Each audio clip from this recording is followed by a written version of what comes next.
항우와 유방이 천하를 호령하며 역사의 무대 중심에 서기 전 초나라의 변방인 회음이라는 작은 고을의 저잣거리에는 동네 사람들의 손가락질과 비웃음을 한 몸에 받는 아주 기이한 청년이 하나 있었습니다.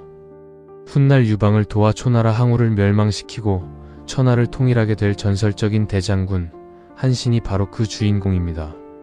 하지만 당시 젊은 시절의 한신은 영웅이라는 단어와는 거리가 멀어도 한참 먼 그야말로 동네에서 제일 가는 한심한 백수건달에 불과했습니다. 한신은 집안이 너무나 가난하여 끼니조차 제대로 잊지 못했습니다. 장사수완도 없었고 남들처럼 농사를 지을 부지런함도 없었죠. 하지만 백가죽이 등에 달라붙을 정도로 굶주리면서도 그의 허리춤에는 항상 길고 무거운 장검칼이 매달려 있었습니다. 밥도 못 먹는 주제에 저놈은 칼을 뽑을 배짱도 없는 놈이 허세만 들었다며 비웃기 일쑤였습니다. 배가 고팠던 한신은 동네의 하급 관리였던 정장 남창 정장의 집에 찾아가 뻔뻔하게 밥을 얻어먹곤 했습니다. 정장은 한신이 비록 남루하지만 묘한 기운이 있다고 여겨 몇 달간 밥을 챙겨주었습니다. 하지만 일도 안하고 엄청난 양의 밥을 축내는 한신을 정장의 부인은 몹시 혐오하고 꼴도 보기 싫어했습니다. 어휴, 저 식충이 놈이 오늘도 또 왔네. 이 부인의 인내심은 결국 바닥을 드러내고 말았습니다. 어느 날 아침 정장의 부인이 한신에게 밥을 주기 싫어서 새벽 일찍 일어나 식구들과 몰래 이불 속에서 밥을 다 먹어 치우고 솥을 박박 씻어버린 것입니다. 싸늘한 눈빛을 마주한 한신은 그제야 자신이 얼마나 비참한 취급을 받고 있는지 뼈저리게 깨닫게 됩니다. 말없이 정장의 집을 뛰쳐나온 한신은 강가로 향했습니다. 배에서는 꼬르륵 소리가 천둥처럼 울렸고 눈앞이 핑핑 돌았습니다. 나 한신이 어쩌다 밥 한 그릇에 이토록 비참한 모욕을 당하는 신세가 되었단 말인가. 당장 한 끼 식사조차 해결하지 못하는 자신의 무능함이 너무나 원망스러웠습니다. 그때 강가에서 며칠째 빨래를 하던 한 노파 표모가 굶어 죽어가는 한신의 초췌한 몰골을 발견합니다.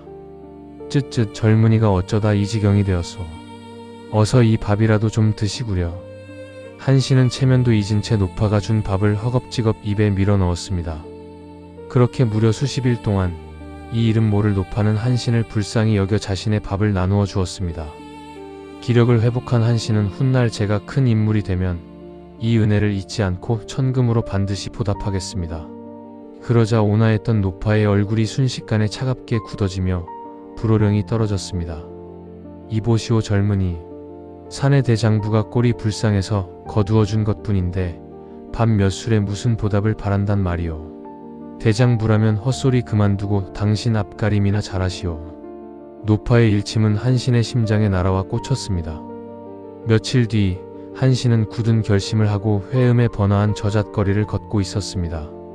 그런데 길 한복판에서 동네 제일의 백정이자 불량배 무리들이 한신의 앞을 가로막아 섰습니다.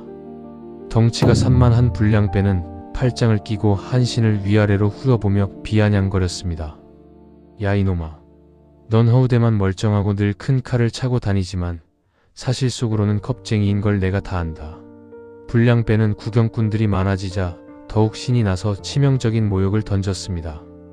내 놈이 진짜 사내 대장부이고 죽는 게 두렵지 않다면 그 헛에 부리는 칼을 뽑아 당장 나를 찔러보아라.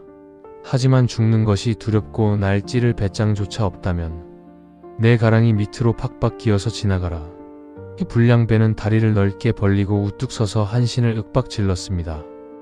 군중의 시선은 모두 한신과 그의 허리춤에 매달린 칼을 향해 쏠렸습니다. 한신의 머릿속은 수만 가지 생각으로 복잡해졌습니다. 지금 당장 칼을 뽑아 저 무식한 불량배의 목을 베어버리는 것은 일도 아니었습니다.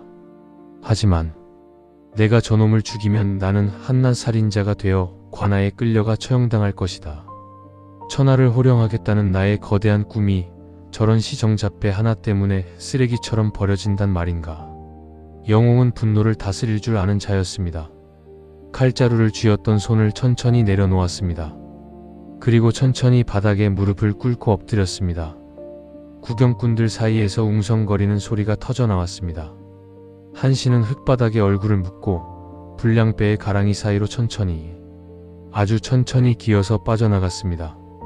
이것이 바로 역사의 길이 남은 사자성어 과지옥 가랑이 밑을 기어가는 치욕의 순간입니다.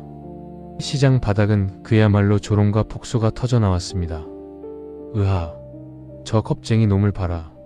칼을 차고 기어 다니는 꼴이라니. 모든 이가 한신을 천하의 겁쟁이라고 비웃었습니다.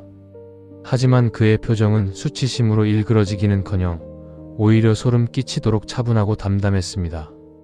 아무 일도 없었다는 듯 묵묵히 제 갈 길을 걸어갔습니다. 동네 불량배의 가랑이 밑을 기어간 픽업자. 하지만 이 끔찍한 치욕을 묵묵히 삼켜낸 한신은 훗날 어떻게 되었을까요? 그는 자신을 비웃던 자들의 상상을 초월하여 한나라의 개국 공신이 되는 전쟁의 신으로 역사에 우뚝 서게 됩니다. 더 큰 미래를 위해 엎드릴 줄 알았던 대장군 한신의 놀라운 비상. 드디어 초안지의 영웅들이 역사라는 거대한 체스판 위로 하나둘씩 모여들기 시작했습니다.